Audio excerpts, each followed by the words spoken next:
This podcast is for information and entertainment purposes only. Nothing on this podcast should be construed as financial advice. All views expressed on this podcast are solely the opinions of the host and/or any guests that we might have from time to time. Nothing on this podcast should be construed as a specific inducement to make a particular investment or to follow a particular investing strategy. Hello, you sexy sat stackers.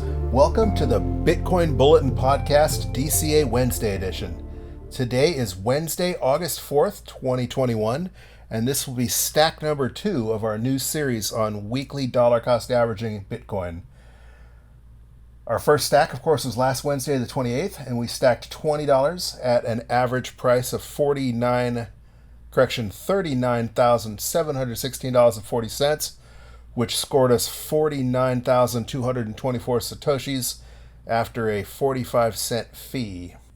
Again, I picked $20 because that's a relatively small amount that pretty much everybody should be able to afford to stack. Obviously, some people can afford to stack a whole lot more, but in some parts of the world, $20 is a difficult amount of money to come up with. But in general, at least here in the United States, $20 is lunch or a couple of lattes, or some other habit that you have that you could easily forego for just one day in order to contribute to your future. As usual, we're going to stack on Cash App because it's super easy.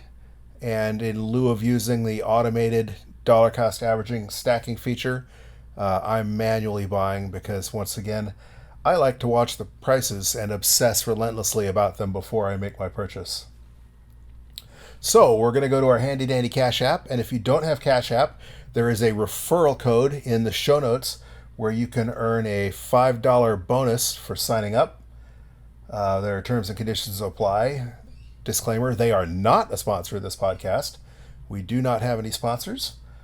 We are currently at block 694,171, and we're going to purchase $20. And that's going to be at a price of $38,900.05, which is almost $1,000 cheaper than last Wednesday. There's a 45-cent fee, so that's going to get us 50,257 sats. So we've confirmed our purchase, and now we have a total of 99,481 sats over just 2 stacks. After our 90 cents in transaction fees we paid over the last 2 stacks, I have $38.70. So if you're following along at home, it might seem like we're getting off to a slow start, but that's the whole point of dollar cost averaging. Also, we have a thunderstorm going on outside, and apparently there's a bird chirping relentlessly. I don't know if you can hear it, but if you hear a screeching noise, that would be a parrot somewhere that is seeking attention. All right. So again, the whole point of dollar cost averaging is that they say time in the markets beats timing the markets, and it'll probably take a while before you can see that, the results of that, especially since many of us believe we're still in a post-halving bull run. So as price goes up and then comes back down in the short term, things might look prettier, or maybe they'll look uglier. But again, we intend to do this every Wednesday until either you stop listening or we're all filthy rich. Just kidding. Again, this is not investment advice. This is just me documenting my experiment with what is one of the most popular forms and most tried and true forms of investing, according to everything I've read, the dollar cost average. Hey, and if you're dollar cost averaging along with me, you not only DCA'd, but you also BTFD'd, because the price has bounced recently from a low of about 29,000 just a week or so ago to a high of about 42,000 before they had a little bit of a minor correction to our current price range of approximately $38,900. All right. A little bit of news. Since the last time we spoke, Bitcoin had a 6% difficulty adjustment. That would seem to evidence that the dreaded miner crackdown in China is beginning to wane, as at least some of that hash power is coming back online. Currently, we're also scheduled for a projected increase of 4.5%, another difficulty increase in about 9 days. So it won't be too long before we're back to a new difficulty all-time high if things keep trending this way. It was interesting to see that at least some of those miners are relocating to Texas and Wyoming here in the United States, although apparently a lot of them simply got loaded up in the back of trucks and crossed over into Central Asia, where electricity is fairly cheap and they don't have the building codes and stringent requirements that we have here, so they could get up and running a lot faster, as opposed to some of the United States mines that might not be online for a couple of more months. If you are like me and a lot of people, you are anxiously staring at the stock to flow charts popularized by infamous Twitter tweeter Plan B. He's been relatively quiet, which some might attribute to the fact that the Bitcoin price has been trending the bottom of his model. Although he did say a couple weeks ago that sailing season had begun and he was going to be out to sea, and you wouldn't hear from him again until August. He did post a couple of posts fairly recently, including August 1st, just 3 days ago, when he said that, quote, the realized cap is rising again, and calling the Bitcoin bounce, quote, like clockwork. His sentiment was echoed by rising Bitcoin young buck Will Clemente, who Plan B actually retweeted as saying, quote, historically speaking, following each touch of this lower stock to flow deflection trend line, Bitcoin has gone on a absolute tear. So that remains to be seen, but we did bounce quite a bit from just a couple of days ago. It seems like when people were calling for 20,000, some people were even predicting a Bitcoin price of 15K.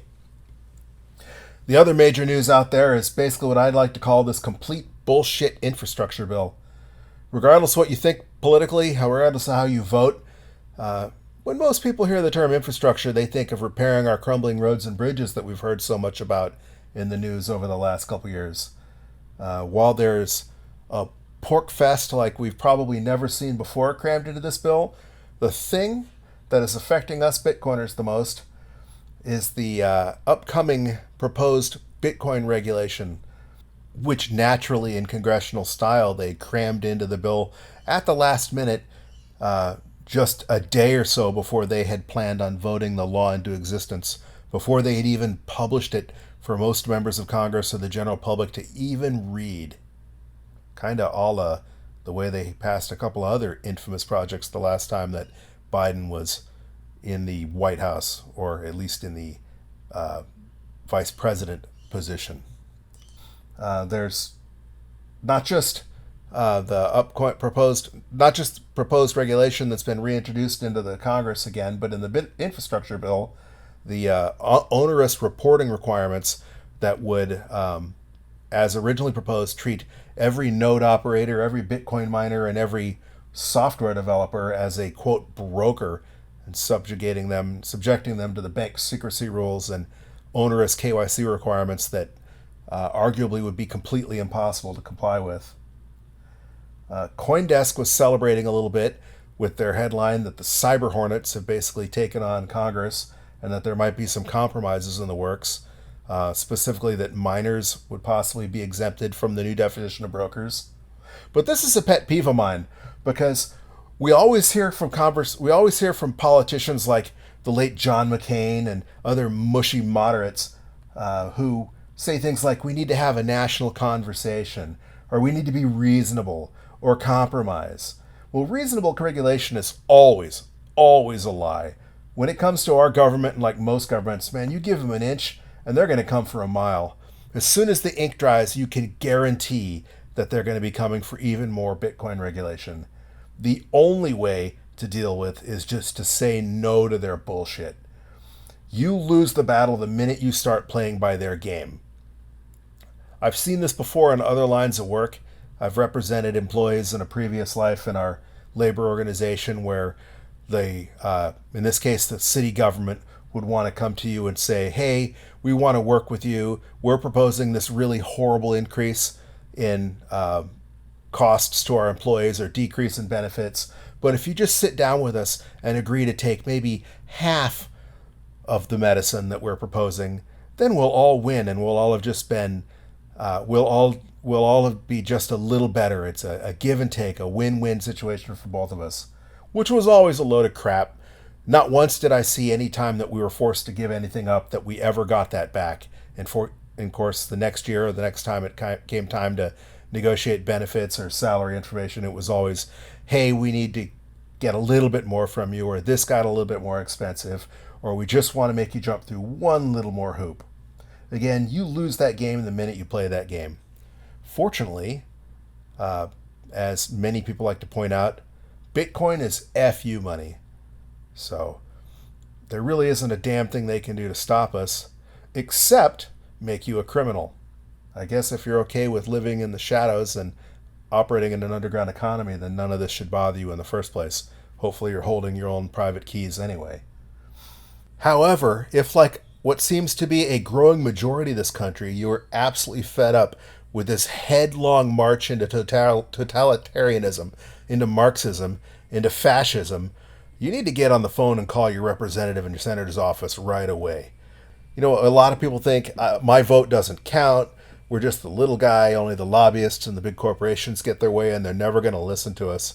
But I can guarantee you, if you make their lives a living hell, if you jam their phone circuits up to where they can't even make a phone call because it's just like a DDoS on their phone network, it does have an impact. The only thing that these dirty, rotten scoundrels care about more than lining their nest is making sure their asses get reelected. And if enough of you call and enough of you let them know just how pissed off you are about this last-minute sneak attack on us in their so-called infrastructure bill, you'll scare a few of them into worrying about their reelection. And it won't take that many at this point in time to stop it. Basically, they need every single Democrat and a handful of Republicans to vote for the thing. And it just takes one or two, and maybe there's hope. Anyway, that's just my 2 thoughts on this upcoming infrastructure bill.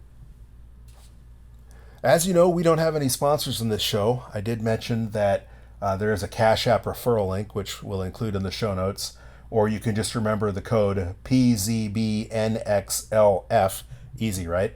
Papa, Zulu, Bravo, November, X-Ray, Lima, Foxtrot. And when you sign up for Cash App, you'll get a $5 bonus, and we'll get a referral as well. So that helps us out a little bit. Other ways you can show us support is we've just added the ability to sponsor us, support us via the Anchor FM website. You can find us on our Anchor FM page. Or there's a Bitcoin donation address that we include in the show notes. And of course, one way you can always support me is by purchasing one of my books. My first book, Understanding Bitcoin for Noobs, is available on barnesandnoble.com or amazon.com. And you can pretty much order it from any bookstore that you shop at. If you want to go to your local bookstore, whether they have it in stock or not, they can get it for you in a couple of days. I just checked Barnes & Noble, and it's available to ship for delivery in 4 days if I wanted to click order right now. Anyway, thank you for following along with us on this dollar cost average Wednesday experiment. I know it's not super exciting, only our second stack, but hopefully we'll sit back together and watch that stack grow. Again, don't forget to keep stacking those sats, you sexy sat stackers. I am off to the beach. Or maybe just to stare at price charts again for a while. Who am I kidding? I'm going to stare at price charts. Anyway, have a great day, and we will talk again soon.